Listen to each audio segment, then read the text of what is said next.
ఓషో ఓషో ఒక విశిష్టమైన విలక్షణమైన ప్రఖ్యాతి చెందిన యోగి. ఓషో అసలు పేరు రజనీష్. ఆయన శిష్యులంతా ఆయన్ని ఓషో రజనీష్ అని పిలుస్తుండేవారు.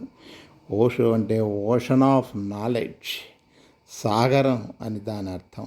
ఓషో అంటే ఆశీర్వదించబడినవాడు, ఆశీర్వదించేవాడు, సముద్రమంత జ్ఞానాన్ని అందించేవాడు అని కూడా దాని అర్థం. చిన్నప్పుడు తల్లిదండ్రుల చేత చేత్కరించబడ్డాడు. పెద్దవాడయ్యాక సమాజంతో చేత్కరించబడ్డాడు. యోగి అయ్యాక సంఘంతో చేత్కరించబడ్డాడు. అయినా ఎవరిని లెక్క చేయక, ఎవరికి భయపడక, ఎవరికి తలవంచక తాను చెప్పదలుచుకున్న తత్వాన్ని నిర్భయంగా చెప్పాడు. కారాగారంలో బంధించినా, స్లో పాయిజన్ ఇచ్చినా జీవితాన్ని సంతోషంగా స్వీకరించాడు. మనం అర్థం చేసుకోలేని అద్భుత ఋషి ఓషో.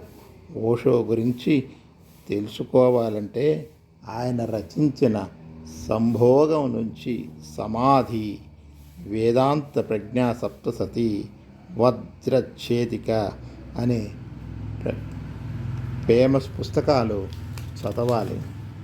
చదివితే ఆయన ఆలోచనలు, ఆయన విశ్లేషణ, ఆయన తత్వ విచారము అన్నీ ఆ పుస్తకాల్లో మనకి లభ్యమవుతాయి.